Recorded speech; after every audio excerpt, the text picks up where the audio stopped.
Thursday is a World Malaria Day aimed at raising awareness for one of the world's deadliest diseases and one which is still highly prevalent to this day.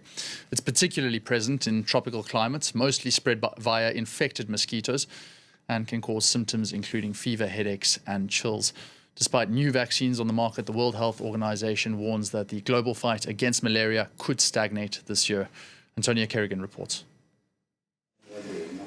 Far from eradicated, the WHO counted 249 million new cases of malaria in 2022, causing 608,000 deaths across 85 countries. By far the worst affected continent is Africa, home to 94% of infections and 95% of deaths. Almost half of those deaths concentrated in just 4 countries: Nigeria, Democratic Republic of Congo, Uganda and Mozambique. An unacceptable death toll for a disease that can be both prevented and treated, but many countries struggle to do so for the want of mosquito nets, insecticides and medicines. The World Health Organization's main hope lies in vaccines. In the past 2 years, WHO has recommended the world's first 2 malaria vaccines, which are now being rolled out in Africa and which could save tens of thousands of young lives every year. The WHO immunisation programme, focused on high transmission regions, prioritises children under the age of 5 as they are most vulnerable, representing 80% of the fatal cases in Africa.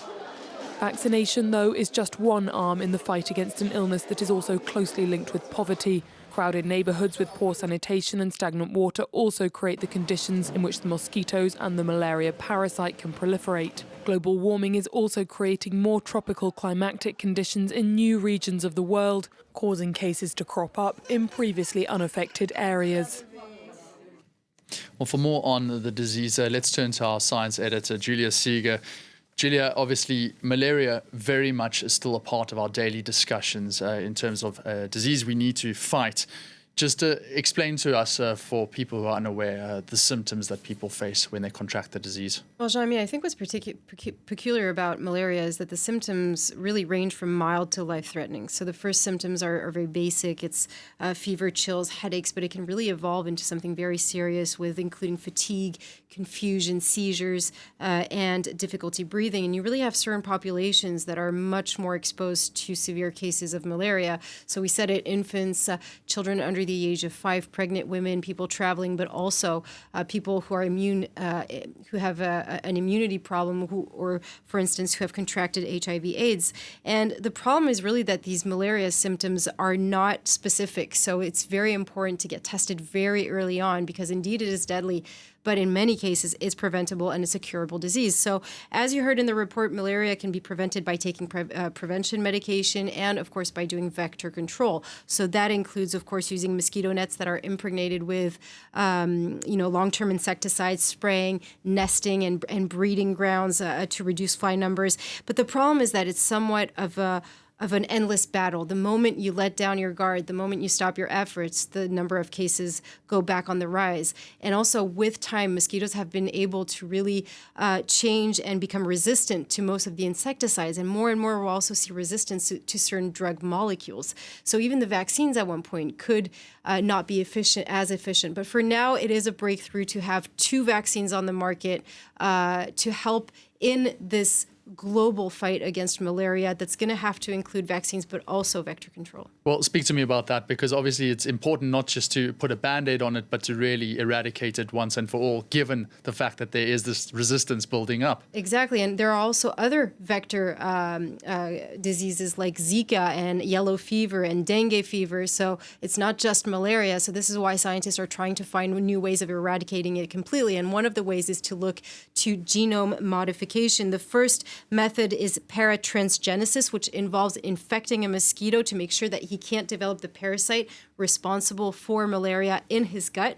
And that, it's actually quite harmful for the mosquito. But the second technique that exists today is really to go and modify the genome of the mosquito to make sure that he doesn't transmit some of the genes that are responsible for the transmission of the disease to its offsprings. And some of the projects that are out there are even looking into eradicating completely certain species. Now, of course, raises questions because when you start touching the food chain, you know that it's going to have consequences and perhaps unpredictable consequences. So, we're seeing more and more programs that are testing this, but at the same time, it still raises many ethical questions. And obviously, then there's also been questions raised about new cases.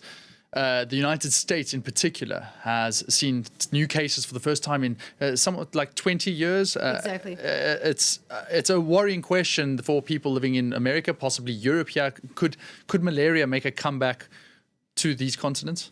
Well, the thing is, the concern is that with global warming, the breeding season, because the winter is milder, the breeding season of mosquitoes starts earlier, so the population of mosquito can become more and more important. But you have to understand that the very few cases that we find in the United States that are not imported from another country, they actually start because someone contracted malaria somewhere else, got to the United States, got bit by a mosquito, and that mosquito bit someone else, because you can't transmit malaria from one person to another. So you need that mosquito. But the thing is, mosquitoes tend to not be able to bite twice. So this is why, it's still very much under control. Of course, the situation has to be monitored. And also, different species of mosquitoes don't behave the same way in the north and in the south. Like in the United States, mosquitoes, for instance, will bite and prey on humans 30 to 50% of time, whereas in sub-Saharan Africa, they prey on humans 98% of the time. So that also increases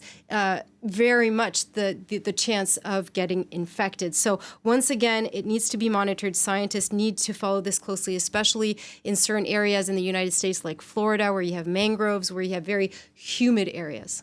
I would love to expand more on those facts that you've just brought up there, because it is really fascinating and so important to know, especially on World Malaria Day. Julia, thank you so much for your time, and that is just coming on World Malaria Day this Thursday.